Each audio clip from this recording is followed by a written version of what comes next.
மாம்பழ சீசன் தமிழகத்திலே தொடங்கிவிட்டது. இந்தியாவின் மிகப்பெரிய உற்பத்தி கேந்திரமாக இருக்கப்படும் உத்தரப்பிரதேசம் மற்றும் கிருஷ்ணகிரி, ஓசூர் போன்ற தமிழ்நாட்டின் பல பகுதிகளிலும் மாம்பழ உற்பத்தி தொடங்கியுள்ளது. இந்தியாவிலே ஒரு மிகப்பெரிய ஒரு முக்கியத்துவம் வாய்ந்த பழங்களிலே மாம்பழத்துக்குத்தான் அதிக முக்கியத்துவம் கொடுக்கப்படுகிறது. ஏனென்றால் அதில் மட்டுமே ஏசி என்கின்ற வைட்டமின் சத்துக்களும் மற்றும் நார்ச்சத்தும் அதிகம் கொண்ட பழமாக கருதப்படுகின்றது.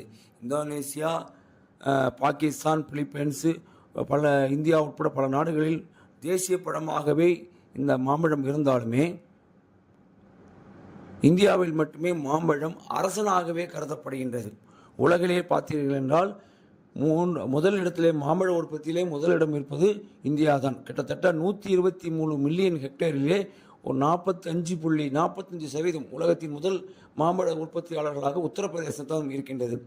அப்படி இந்தியாவில் உற்பத்தி பண்ணுகிற இந்த மாம்பழமானது உலக நாடுகளுக்கு சர்வதேச சந்தைகளே ஒரு முக்கியத்துவம் இடம்பெற்றிருக்கின்றது. 2வது இடத்தில் இருக்கின்ற சீனா, 3வது இடத்தில் இருக்கின்ற இந்தோனேசியாவை விட இந்தியாவினுடைய பங்களிப்பு தான் 45% என்கின்றன இந்திய மாம்பழ உற்பத்தியாளர்கள் சொல்கின்றனர். அதே கருத்தில் வைத்துக் கொண்டு பார்த்தால் தமிழகத்திலே இந்த ஆண்டுக்கான மாம்பழ வரத்து எப்படி இருக்கின்றன என்றால், பருவநிலை மாற்றங்களின் காரணமாக மாம்பழ வரத்து ஏற்ற இறக்கமாகத்தான் இருக்கின்றது.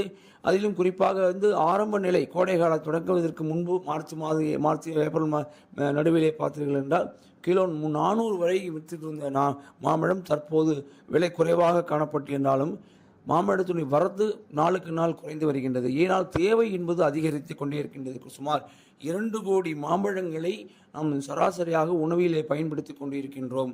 அதுபோக மதிப்பு கூட்டல் பொருளுக்காக அடுத்த நிலைக்கு அந்த மாம்பழங்களை கொண்டு போய் சென்று கொண்டிருக்கிறது. ஆகவே 123 மில்லியன் ஹெக்டேரில் பரப்பளவில் உற்பத்தி பண்ணுகின்ற மாம்பழத்திலே முக்கியமாக கருதப்படுகிறது கேசர், கோதாபுரி, மங்கனப்பள்ளி, அல்போன்சா மற்றும் மல்லிகா, இப்பொழுது தற்போது இமாம் பசந்து போன்ற பழங்கள் சுவை மிகுந்த பழங்கள் மட்டுமல்ல, அதனுடைய சாரின் தன்மை அதிகமாக இருக்கும்.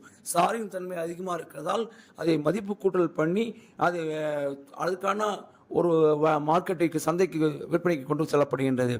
கோவை மாவட்டத்திலே மாம்பழத்தின் வரத்து நாளுக்கு நாள் அதிகரித்து வந்தாலுமே மாநிலத்தில் தமிழகத்தினுடைய சுற்றுப்புற பகுதிகளில் பார்த்து போனால் மாம்பழத்தின் வரத்து குறைவாகத்தான் காணப்படுகின்றது, பெரிய அளவுக்கு இல்லை. இருப்பினும் விலை பற்றி வியாபாரிகள் கூறுகையில் ஏற்ற இறக்கம் இருக்கத்தான் செய்யும் சார். அது ஒன்றும் பண்ண முடியாது. காரணம் என்றால் ஒரு பகுதியில் அதிகமாகவும் இன்னொரு பகுதிக்கு அதிகமாகவும் குறைவாகவும் செல்கின்ற இந்த முறை ஏற்பட்டுள்ளது. இப்போ தமிழ்நாட்டை பொறுத்த வரைக்கும் கிருஷ்ணகிரி, ஓசூர், தருமபுரி மற்றும் சேலம் போன்ற பகுதிகளில் தான் அதிகமான மாம்பழம் உற்பத்தி பண்ணுகிறது. பருவநிலை மாற்றம், பூச்சிகள் தாக்குதல் போன்ற பல்வேறு விஷயங்களில் இந்த மாம்பழத்துக்கு ஏற்பட்டக்கூடிய காலகட்டத்தில் இருக்கிறது. வெப்பமண்டல பழங்களாக கருதப்படும் மாம்பழம் தற்போது வரக்கூடிய காலகட்டத்தில் அதிகமாக கிடைக்கும் என்கிற ஒரு உன்னதமான நம்பிக்கை இருக்கின்றது. முக்கணிகளில் முதல் கனியாகவும் இந்தியாவின் அரசனாகவும் கருதப்படும் மாம்பழத்திற்கு எந்த அளவுக்கு முக்கியத்துவம் இருக்கின்றது என்றால், உண்மையிலேயே சொல்லப்போனால் அது மனிதனுடைய வாழ்விலே ஒரு தொடர்ந்து வரக்கூடிய ஒரு விஷயமாக இருக்கின்றது. 3 விஷயங்களே அந்த மாம்பழம் தனக்கு கொடுக்கின்றது. ஒன்று, வைட்டமின் ஏ சத்தும் வைட்டமின் சி சத்தும் மூலமல் நார் சத்தும் கொடுக்கின்றது. உடலில் செரிமான சக்தியை அதிகரிக்கிறது. உடலுக்கு தேவையான நோய் எதிர்ப்பு சக்தியும், இந்த கோடை காலத்திற்கான நோய் எதிர்ப்பு சக்தியும் இந்த மாம்பழம் தருகின்றது.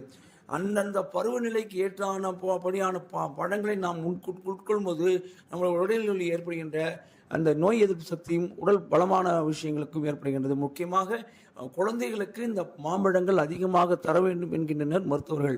அப்படி கொடுக்கின்ற போது குழந்தைகளுடைய இந்த கோடை காலத்திலே கொஞ்சம் செரிமான சக்திக்கு பெரிய சிக்கலை ஏற்படுத்தக்கூடிய விஷயங்கள் இருக்கின்றது.